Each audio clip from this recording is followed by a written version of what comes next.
ഇന്ന് നമുക്ക് vegetable fried rice ഉണ്ടാക്കാം. അതിന് വേണ്ടിയിട്ട് 3 കപ്പ് അരി നന്നായിട്ട് കഴുകി വൃത്തിയാക്കിയിട്ട് 10 മിനിറ്റ് വെള്ളത്തിലിട്ട് കുതിർത്തതിന് ശേഷം വെള്ളമെല്ലാം ഊറ്റി കളഞ്ഞിട്ട് ഒരു കുക്കറിലോട്ട് ഇട്ട് കൊടുക്കാം. അതിലേക്ക് ആവശ്യത്തിനുള്ള ഉപ്പും ഏകദേശം ഒരു വലിയ ടീസ്പൂണോളം നെയ്യും കൂടെ ചേർത്ത് കൊടുക്കാം. പിന്നെ 1 കപ്പ് അരിക്ക് 1.25 കപ്പ് അളവിന് വെള്ളം എന്നുള്ള കണക്കിനാണ് ചേർത്ത് കൊടുത്തിട്ടുള്ളത്. ഇതെല്ലാം ചേർത്തതിന് ശേഷം നന്നായിട്ടൊന്ന് ഇളക്കിയിട്ട് അടച്ച് വെച്ചിട്ട് ഒരു വിസിലടിക്കുന്നവരെ വേവിക്കാം. വിസിലടിച്ച് കഴിഞ്ഞിട്ട് നമുക്ക് പ്രഷറെല്ലാം പോയതിന് ശേഷം മാത്രമേ കുക്കർ തുറക്കാവൂ. അപ്പോഴാണ് കറക്റ്റ് ചോറ് വെന്തിട്ടുണ്ടാവുക. ഇതിങ്ങനെ ചെയ്യുമ്പോൾ ചോറ് കുഴഞ്ഞൊന്നും പോകത്തില്ല കേട്ടോ. ഞാൻ എടുത്തിട്ടുള്ളത് ബസ്മതി റൈസാണ്. ബസ്മതി റൈസിൽ തന്നെ ഒരു ചെറിയ ടൈപ്പ് അരി വരുന്നുണ്ട്, അതാണ് എടുത്തിട്ടുള്ളത്. ഇനി നമുക്ക് ഇതിലേക്ക് ആവശ്യമുള്ള പച്ചക്കറികൾ നോക്കാം. ഇതിലേക്ക് 2 സവാള എടുത്തിട്ടുണ്ട്. പിന്നെ 1/4 കിലോൻ്റെ അടുത്ത് വെച്ചിട്ട് ക്യാബേജ്, അതുപോലെ ബീൻസ്, ക്യാരറ്റ് എടുത്തിട്ടുണ്ട്. പിന്നെ കോളിഫ്ലവർ മാത്രം ഉപ്പും മഞ്ഞളും ഇട്ടിട്ട് വെള്ളം തിളപ്പിച്ചിട്ട് അതിലിട്ടിട്ട് അങ്ങനെ എടുത്തിട്ടുണ്ട്. പിന്നെ ഒരു ക്യാപ്സിക്കം എടുത്തിട്ടുണ്ട്.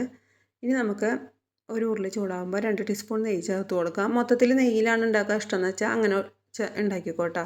ഞാൻ 2 ടീസ്പൂൺ നെയ്യും പിന്നെ കുറച്ച് സൺഫ്ലവർ ഓയിലും കൂടെ ചേർത്ത് കൊടുത്തിട്ടുണ്ട്. ഇതൊന്ന് ചൂടായിട്ട് വരുമ്പോൾ ഒരു 5-6 കാഷ്യൂനട്ട് ചേർത്ത് കൊടുക്കാം. അത് കഴിഞ്ഞിട്ട് ബീൻസ് ചേർത്ത് കൊടുക്കാം. വെവാൻ ബുദ്ധിമുട്ടുള്ള പച്ചക്കറികളൊക്കെ ആദ്യം ചേർത്ത് കൊടുക്കുക.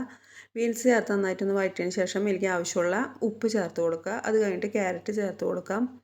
അതുപോലെ സവാള, കോളിഫ്ലവർ എല്ലാം ചേർത്ത് കൊടുക്കുക. എല്ലാ പച്ചക്കറികളും ചേർത്തിട്ട് നന്നായിട്ട് വഴറ്റുക. ഇനി അധികം വേവിക്കുന്നത് താല്പര്യമില്ലാത്തവരാണെങ്കിൽ ജസ്റ്റ് ഒന്ന് വഴറ്റിയതിന് ശേഷം നമുക്ക് ബാക്കിയുള്ള സംഭവങ്ങൾ ചേർത്ത് കൊടുക്കാം. ഈ പച്ചക്കറികളെല്ലാം നന്നായിട്ടൊന്ന് വഴറ്റിയതിന് ശേഷം നമുക്ക് കുറച്ച് മല്ലിയിലയും കൂടി ചേർത്ത് കൊടുക്കാം. അത് കഴിഞ്ഞിട്ട് ഒരു 1.5 ടീസ്പൂൺ കുരുമുളക് നന്നായിട്ടൊന്ന് ചതച്ചിട്ട് ചേർത്ത് കൊടുക്കാം. പിന്നെ നമുക്ക് സോയാ സോസ് ചേർത്ത് കൊടുക്കാം. അത് ആ കുപ്പിയുടെ അടപ്പുകൊണ്ട് തന്നെ ഒരു അടപ്പാണ് ഞാൻ ചേർത്തിട്ടുള്ളത്. അതും കൂടി ചേർത്തിട്ട് നന്നായിട്ടൊന്ന് മിക്സ് ചെയ്ത് കൊടുക്കാം. പിന്നെ 1/2 ടീസ്പൂൺ പഞ്ചസാരയും കൂടെ ചേർത്ത് കൊടുക്കുക. ഇതെല്ലാം കൂടെ ചേർത്ത് നന്നായിട്ട് മിക്സ് ചെയ്തതിന് ശേഷം ചോറും ചേർത്ത് കൊടുക്കുക. ചോറിട്ടിട്ട് നന്നായിട്ട് ഇളക്കി മിക്സ് ചെയ്തിട്ട് അങ്ങനെ പൊത്തി വെച്ചതിന് ശേഷം നമുക്ക് ഇനി പുകയിട്ട് കൊടുക്കണം. അതിന് വേണ്ടി ഒരു കരിക്കട്ട കത്തിച്ചിട്ട് ഒരു കുഞ്ഞു പാത്രത്തിൽ വെച്ചിട്ട് കുറച്ച് നെയ്യ് ഒഴിച്ചിട്ട് അടച്ച് വെച്ചിട്ട് ഒരു 5 മിനിറ്റ് അടച്ച് വയ്ക്കുക. അപ്പോൾ കറക്റ്റായിട്ട് ആ ഒരു ഹോട്ടലിലെ ടേസ്റ്റിൽ കിട്ടും നമുക്ക്. പിന്നെ ഞാൻ എനിക്ക് ഗോബി മഞ്ചൂരിയനാണ് ഉണ്ടാക്കിയിട്ടുള്ളത്. മുന്നേ ചെയ്തിട്ടുള്ളതാണ്, അതിൻ്റെ റെസിപ്പി ഇട്ടുണ്ട്. അപ്പോൾ ഇഷ്ടപ്പെട്ട എല്ലാവരും ഉണ്ടാക്കി നോക്കണേ.